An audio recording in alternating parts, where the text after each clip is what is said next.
안녕하세요. V정보 채널입니다. 오늘은 베트남에서 크고 작은 사업을 하시는 분들께 종업원의 관리에 대해 제가 느낀 내용을 공유해 보고자 합니다. 베트남에서 저도 그렇지만 여러분들이 장사를 하시거나 기업체를 운영하시면서 베트남 직원들로 인해 머리가 아팠던 기억이 많으실 거라 생각이 드는데요. 여러분께 몇 가지 사항을 공유해 보도록 하겠습니다. 제가 생각하는 베트남 직원 관리의 제일 중요 사항은요. 첫 번째로 베트남 직원을 가장 효과적으로 관리하는 방법으로 저는 무조건 서류로 일을 많이 합니다. 처음에 가게나 회사를 설립했다면 직원을 뽑기 전에 가게의 직원 규칙이나 회사의 내부 규정을 확실하게 해두는 게 제일 좋습니다. 대부분 회사를 설립하고 직원을 뽑은 다음에 이 부분을 생각하지만 하루라도 빨리 이 부분을 준비하는 게 좋다고 생각합니다. 나중에 직원들과 신분도 쌓이고 하다 보면 싫은 소리 하기가 쉽지 않습니다. 처음부터 직원을 채용할 때 서명한 업무 규칙을 가지고 있으면 나중에 보다 수월하게 직원들 관리를 할 수 있을 것이라고 생각합니다. 두 번째는 베트남 직원을 뽑을 때 확실한 job description이 중요합니다. 가게를 한다고 몇 명 안 되는 직원들한테 이거저것 시킨다는 생각으로 귀찮아 하실 수도 있는 부분인데요. 직원을 뽑으실 때 무슨 일을 시키실 일이 있어서 뽑으실 테니까 직원이 해야 할 업무를 쭉 적어서 채용할 때 설명을 해주시고 직원이 숙지했다는 사인까지 받으면 나중에 관리하기가 훨씬 수월하실 겁니다. 여기서 한 가지 보완하자면 꼭 시키실 일 외에 다른 직원이 결근했을 때 추가로 해야 할 일도 적으시면 더 좋습니다. 회사나 가게의 직원 중에 결근이 발생하면 누군가는 대신 해야 하기 때문에 그런 일이 발생했을 때 무조건 다른 직원한테 하라고 하면 인상 쓰게 되니까 처음부터 주 업무는 A인데 만약 다른 업무를 하는 직원이 결근하면 그 업무도 추가로 한다고 적어서 사인을 받아두면 나중에 세 번째는 아무리 마음에 드는 직원도 가게의 규칙이나 규정을 위반하면 사유서를 쓰도록 합니다. 실제로 베트남 노동법상 직원이 회사의 규칙을 위반하면 첫 번째는 구두 경고, 다음은 1차 서면 경고 3개월 유효하며 3개월 지나면 경고받은 게 사라집니다.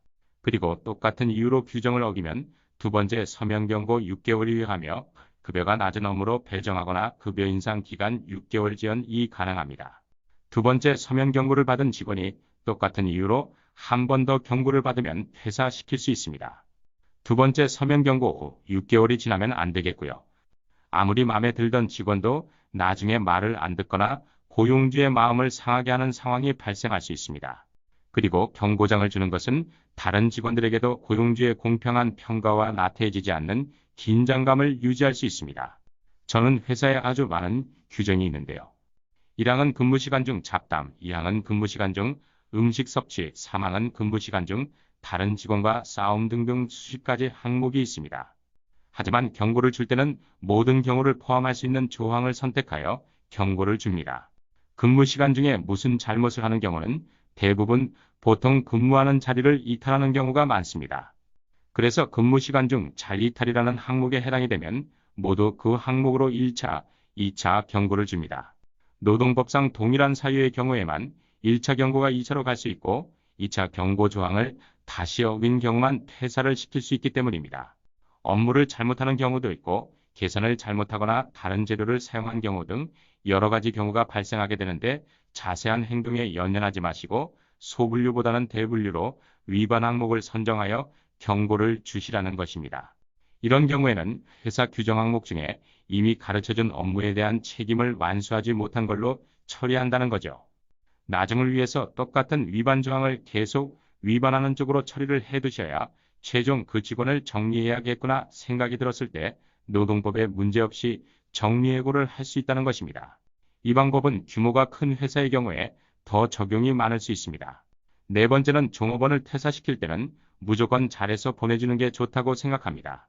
종업원을 정리할 때는 이미 그 직원과 틀어질 대로 틀어진 상태입니다. 하지만 저는 항상 좋게 해서 정리를 하고 있는데요.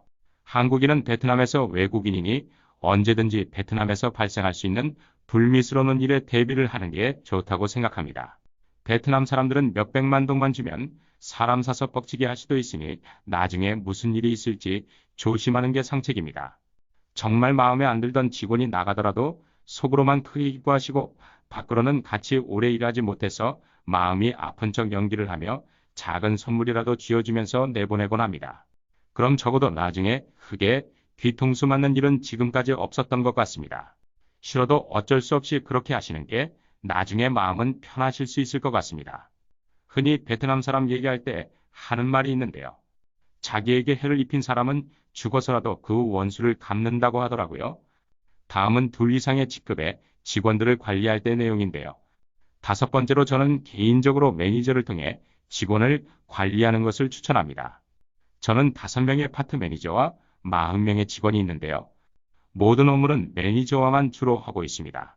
상사가 매니저인 자기를 안 거치고 밑에 직원에게 일을 시키면 베트남 매니저들은 이상한 오해를 하기도 합니다. 자기 못 믿어서 그런다고 말이죠. 그리고 매니저에게 아래 직원에 대한 불만이나 교육 등 모두 매니저에게 시키고 있는데요. 베트남 직원들이 특성상 매니저가 되면 나이가 어려도 책임지고 하려고 하는 경향이 있습니다. 상사가 얼마나 그 매니저에게 힘을 실어주느냐에 달렸지요.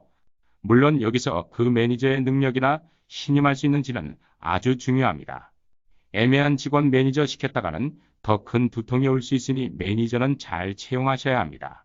마지막으로 만약 여러 명의 파트의 매니저를 데리고 계시다면 매니저들과 자주 미팅을 하시기를 제안드립니다. 베트남 직원들은 대부분 파트가 다르다면 한국처럼 협업을 기대하는 것은 무리입니다. 매니저끼리 관계가 좋지 않으면 더 심하고요. 아마도 대부분의 한국인이 느끼는 점일 텐데요. 한국 같으면 서로 알아서 조율해서 할 텐데 왜 베트남 애들은 그게 안 되지? 베트남 직원들은 본인에게 시킨 일이나 자기가 맡은 일은 책임지고 하려고 합니다. 대부분 자존심도 세서 그 부분에 대해 얘기하면 어쨌든 하려고 합니다. 하지만 원래 자기 일이 아닌데 시키면 왜 내가 해야 하나 하는 반응을 보입니다. 그래서 타 팀의 매니저끼리도 일종의 힘겨루기가 자주 목격됩니다.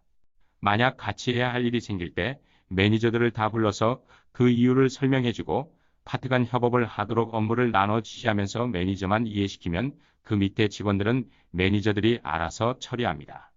베트남 매니저들이 자기 직원들은 쥐잡듯이 잡는 경향도 있어서 싫어도 할 수밖에 없습니다.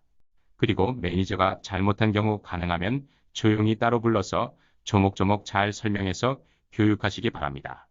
자기 밑에 있는 직원들 앞에서 꾸짖으면 역효과가 더 클 수 있습니다. 매니저 정리해고하려면 상관없지만 타일러서 계속 일 시키실 거면 말이죠.